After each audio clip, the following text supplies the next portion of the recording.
Ashley Anderson here with TwinSpire Sportsbook alongside analyst James Scully and Scott Shapiro for our weekly NFL Roundtable, where we discuss the latest NFL headlines and look ahead to the NFL playoffs. Now let's jump right in and talk about a team that just barely got into the postseason. The Pittsburgh Steelers face the Kansas City Chiefs on Wild Card Weekend. What do you all expect from the Steelers in this matchup? Let's start with James.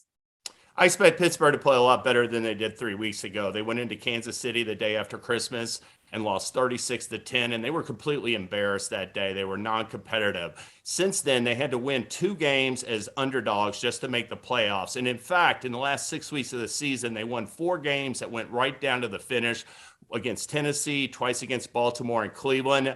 I think that that experience, that resolve is going to benefit them. I think having played Kansas City will benefit them. And if they can avoid getting blown out of the water in the first half, and this is a close game going in the fourth quarter, Pittsburgh's got a chance to win straight up. I'm concerned about Kansas City's form. They've lost 2 in a row. They got in a funk earlier this year, lost 4 of 7, and I didn't like the way they played last week against Denver. I'm taking Pittsburgh in the points, Ashley. What do you think, Scott?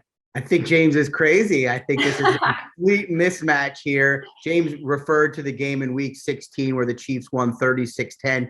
The Steelers' only touchdown came in late in the fourth quarter when the game was well over. It was 23-0 at the half. And I do agree with James that Pittsburgh has showed some resolve, but against far less competition, especially far less firepower. I think the Chiefs are a far better team. The Steelers' offense is absolutely not only brutal to watch, but just not competitive. They have no ability to throw the ball downfield with consistency. Big Ben just likes to throw the ball underneath. It's going to be a real tough time for the Steelers to even find the end zone more than once in this game. I think the Chiefs roll. I'm willing to lay the double-digit points.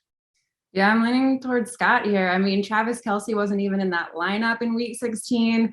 I think the Chiefs offense is going to have all the firepower. We haven't seen Roethlisberger play very well at all this season. So if the Chiefs get a big lead, I think it's over. I think I'm probably going to take the Chiefs minus 12.5. So sorry, James, we disagree. Well, let's move on to the teams we think actually have a chance in the playoffs. The Packers right now are plus 350 favorites to win the Super Bowl, but who are y'all's dark horse picks?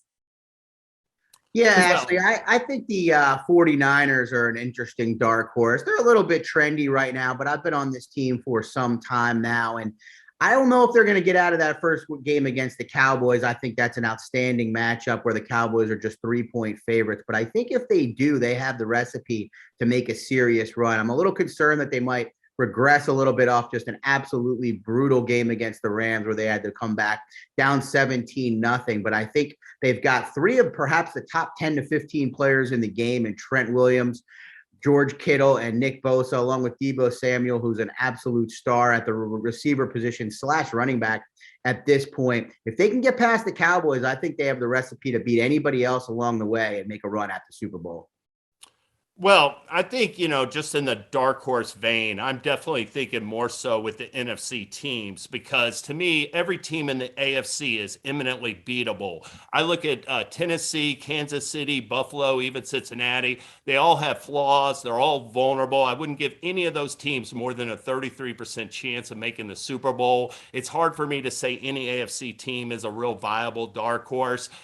I agree with Scott with San Francisco. Their ability to run the ball and play defense, they're formidable on both the offensive and defensive line, makes them a team that could give Green Bay trouble. If they lose to Dallas, then Dallas has the best chance of beating Green Bay. But right now, I give Green Bay about a 80% chance. I think they're way better than the Pack, and I expect Green Bay to be in the Super Bowl from the NFC. So y'all don't feel good at all about the number 1 seed in the AFC? I mean, Derrick Henry's coming back. I don't like that offense. I just don't think I question whether Derrick Henry is going to come back in just sharp form. I think he's going to need some time after like a 10-week absence. And I don't have faith in Tannehill at quarterback. Yeah, I don't want to disrespect the 1 seed. It's an advantageous position, but I'm with James. I just think it's a lot to ask. Henry always starts regular season slow. Tough task for him to come back off this layoff and be the workhorse that we thought. And their defense is pretty beatable in here. I wouldn't be shocked if Tennessee makes the Super Bowl because, like James said, I think all the AFC teams have flaws, but I certainly prefer the Chiefs, who I know James does not in love with, and maybe a couple other teams, maybe like the Bills, if they can get things going to beat the Titans. Well, James is all about the Bengals, right? Yeah, you know it. I mean, we'll get to them here in a minute. Well, actually, that 49ers Cowboys matchup, it does feel like either one of those, I mean, anyone in the NFC could go all the way, but the Cowboys on paper, number one scoring offense, number 7 in scoring defense, number 1 in turnover margin. I feel almost crazy to say that the Cowboys could go all the way, but they have the pieces. So I think that the Cowboys and the Niners have the most upside and the biggest chance of beating Green Bay. I'm with James. 80% is pretty high. I bet James is pushing his chips in on Twin Spires, even as the favorites, because 80%, he's still getting quite value. But I think the winner of that game has the highest ceiling. We saw Dallas's ceiling, though, more so during the first half of the year. I'm a little bit concerned their running game hasn't gotten going. And Dak really, other than the games against the Eagles backups and the Washington football team's backups, he really has struggled of late. They haven't had the same firepower. Now they're without Michael Gallup. So I like the way the Niners are playing, but I do think those are the two teams that have the highest ceiling. Well, speaking of the Cowboys, Micah Parsons was one of the players that tied or broke single season records this year. There was an extra game in the regular season. Do we need an asterisk next to any of these records? What do you think? No, there's no place in the record book for asterisks, Ashley. I think that the number of games played per season really doesn't matter. And there's no better case in point than Jim Brown. When he retired in 1965, he's only running back in NFL history to average more than 100 yards rushing per game. And he set nearly every record for running backs. Most of those are all gone now.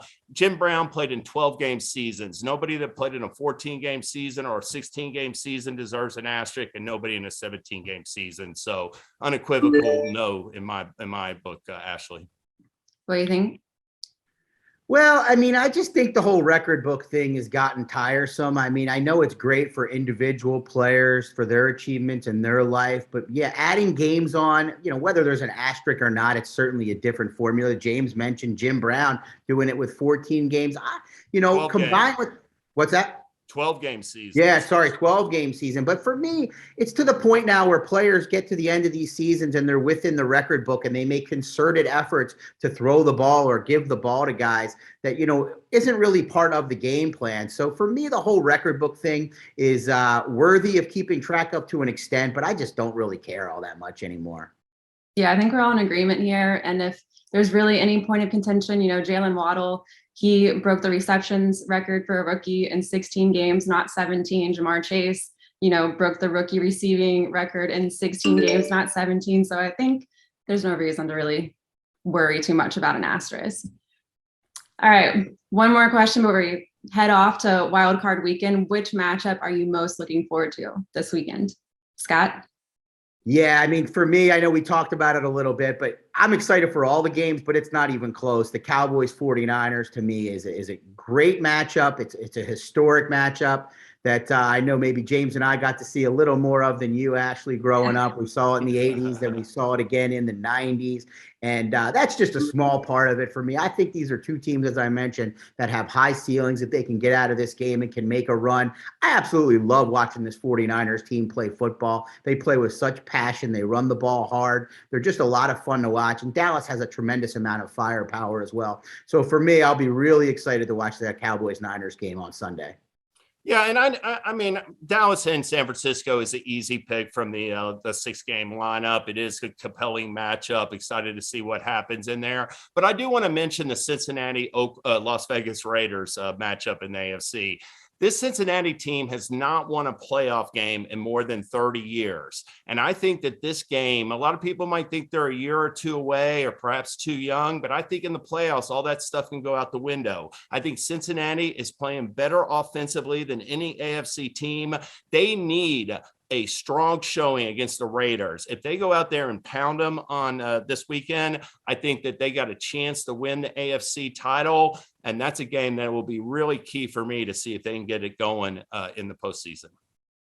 Wow, so you could see them going all the way to AFC Championship absolutely. game, Super Bowl? If they get their offense, if they can keep their offense rolling, and that's a big F, but if they keep it rolling, like I said, they're going to be hard to stop. I think James is on to something. You know, you worry about a first-year quarterback. The numbers aren't great, but Joe Burrow's a different kind. He's got a little bit of something extra in his blood, in my opinion, that makes him a winner. And they are really loaded. My one concern with this game and in general, and I know James will agree, is that offensive line. Can they protect Joe Burrow? And does Zach Taylor clam up a little bit? We saw the Bills coaching staff last year in the AFC title game. They were aggressive all year, and they clammed up a bit against the Chiefs. The key for the Bengals will be to stay aggressive with that downfield passing game with Joe Burrow, Jamar Chase, and T. Higgins. You know, Scott, 49ers Cowboys was another game I'm excited about, but I also was looking at that Rams Cardinals matchup. I usually don't like division rematches in the playoffs, but those teams split wins and losses in the regular season, and the Cardinals play their best on the road. I mean, who do you all like in that game? Because I can't even feel confident about one team or the other. I lean towards Arizona, believe it or not. I'm just concerned about the Rams. I'm concerned about Matt Stafford. I'm not keen to lay points with them for certain. Arizona is not one of my favorite picks of the weekend, but I'm willing to play against Stafford in the playoffs. I don't think the Rams are going to win 3 games and make the Super Bowl. Like James, I lack a strong opinion in this one. I whiffed on the second matchup, thinking the Cardinals were ready to step it up at home on Monday night, and the Rams absolutely dominated. I struggle in here, but I'm with James with the Rams. I do have my concerns despite their star power. Matthew Stafford's made a lot of mistakes. They blew that game that I know they wanted against San Francisco. They haven't beaten them in some time. They were up 17-0 at the half. If I had to pick a side here, which I will have to do later in the week, I will go with the Cardinals plus the points, but not with much confidence. I'm leaning that way as well. I mean, Stafford doesn't have a playoff win. I mean, it's got to change eventually, right? But yeah, the Lions is up against it with the Lions. But. Well, real quick, do you all have a good feeling on any one team to actually win the Super Bowl this year? James? Well, I mean, it would definitely be Green Bay. Like I said, I'm pro Cincinnati in the AFC, but I definitely respect Buffalo a little bit. That game, I think, is going to be real interesting to watch to see if Buffalo can get their offense going against New England in that playoff matchup. They obviously have the offense, the challenge, but I think Green Bay overwhelmingly, to me, I got them favored by a touchdown in every game going forward. And that would be my personal line, because I just think they're on a mission, and they look like they've got the right chemistry going into the postseason. Very little would surprise me this year. I think, there's many teams that are capable of putting runs together. I think every team has flaws, which is normally the case. But I'm with James. I do think Green Bay is the favorite, more so because of the home field advantage they have and getting that extra week in the NFC. I just don't know which teams, other than maybe the 49ers or Cowboys, are suited to go into Lambeau in the cold weather and beat Aaron Rodgers, who, man, I know Tom Brady is the GOAT, and no disrespect to him, but Rodgers might be the best quarterback I've ever seen play when it just comes to throwing the football. He absolutely just puts the ball wherever he wants to at will, and they're just going to be very tough to beat going into the Super Bowl. So just getting there is half the battle or more. I agree with James. The Packers are the likeliest Super Bowl winner. Yeah, kind of seems like they're the team of destiny, but also have some interesting storylines that almost make you not want to root for them. We'll see. Well, that about wraps it up for today. Thanks again, James and Scott, for joining me. And be sure to check our NFL Roundtable next week and head to TwinSpire Sportsbook for all the latest odds on the NFL playoffs.